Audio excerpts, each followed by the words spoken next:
जय माता दी दोस्तों।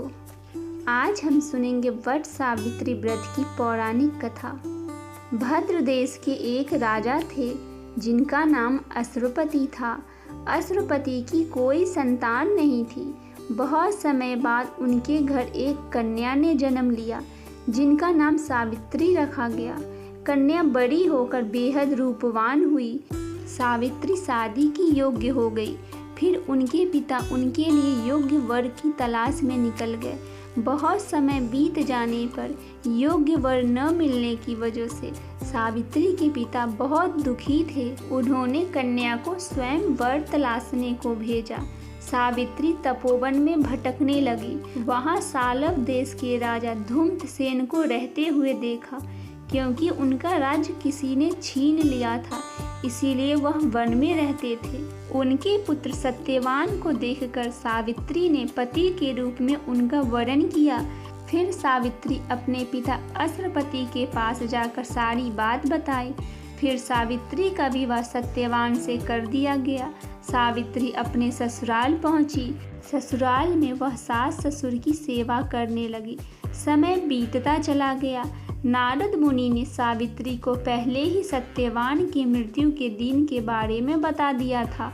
वह दिन जैसे जैसे करीब आने लगा, सावित्री अधीर होने लगी। उन्होंने 3 दिन पहले से ही उपवास शुरू कर दिया। नारद मुनि द्वारा कथित निश्चित तिथि पर पितरों का पूजन किया। फिर हर दिन की तरह सत्यवान उस दिन भी लकड़ी काटने जंगल चले गए। उस दिन साथ में सावित्री भी गई। जंगल में पहुंचकर सत्यवान लकड़ी काटने के लिए एक पेड़ पर चढ़ा। पेड़ पर चढ़ते ही उसके सिर में तेज दर्द होने लगा। सर दर्द से व्याकुल हो सत्यवान पेड़ से नीचे उतर गए। सावित्री अपना भविष्य समझ गई। सत्यवान के सिर को गोद में रखकर सावित्री सत्यवान का सिर सहलाने लगी। तभी वहां यमराज आते दिखे।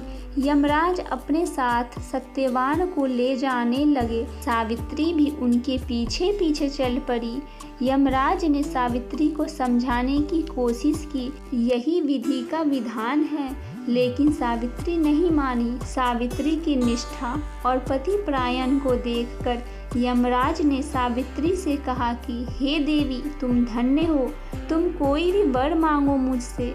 सावित्री ने कहा कि मेरे सास ससुर अंधे हैं, उन्हें आप दिव्य ज्योति प्रदान करें। यम ने कहा ऐसा ही होगा, जाओ बेटी, अब तुम लौट जाओ। लेकिन सावित्री अपने पति सत्यवान के पीछे पीछे चलती रही। यम ने कहा देवी, तुम वापस जाओ। सावित्री ने कहा भगवान, मुझे अपने पति देव के पीछे पीछे चलने में कोई परेशानी नहीं है। पति के पीछे चलना मेरा कर्तव्य है।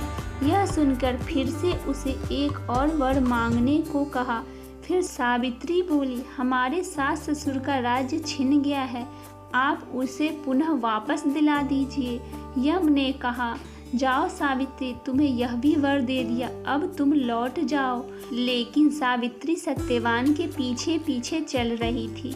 सावित्री को यह देख यमराज ने सावित्री से कहा सावित्री, तुम मुझसे तीसरा वरदान मांगो। सावित्री ने कहा हे प्रभु, आप मुझे 100 संतानों और सौभाग्यवती रहने का वरदान दीजिए।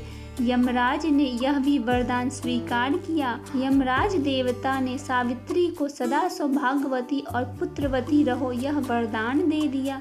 फिर सावित्री ने यमराज से कहा कि हे प्रभु, मैं एक पतिव्रता नारी हूँ, आपने मुझे सदा सौभाग्यवती और पुत्रवती होने का वरदान दिया है। यह सुनकर यमराज ने सत्यवान के प्राण छोड़ दिए और यमराज अंतर्ध्यान हो गए और सावित्री उसी वट वृक्ष के पास आ गई जहां उसके पति का मृत शरीर पड़ा था। सत्यवान जीवित हो गया और दोनों खुशी खुशी अपने राज्य की ओर चल पड़े। दोनों जब घर पहुँचे तो देखा कि माता पिता को दिव्य ज्योति प्रदान हो गई है और उन्हें अपना खोया हुआ राज्य भी मिल गया। इस प्रकार सावित्री सत्यवान चिरकाल तक राज्य का सुख भोगते रहे।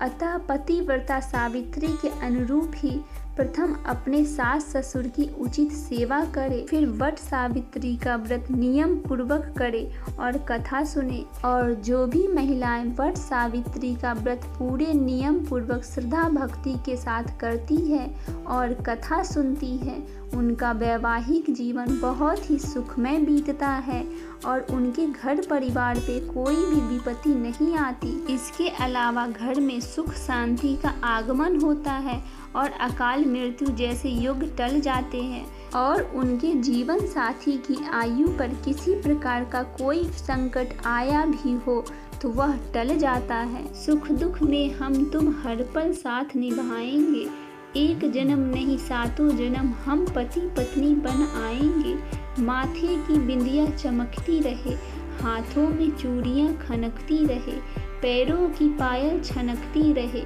पिया संग प्रेम बेला सजती रहे। आप सभी बहनों को मेरी तरफ से वट सावित्री की ढेर सारी शुभकामनाएं। आशा करती हूँ मेरी ये छोटी सी प्रस्तुति आपको ज़रूर पसंद आई होगी। पसंद आए तो चैनल को सब्सक्राइब, वीडियो को लाइक और शेयर ज़रूर करें। जय माता दी।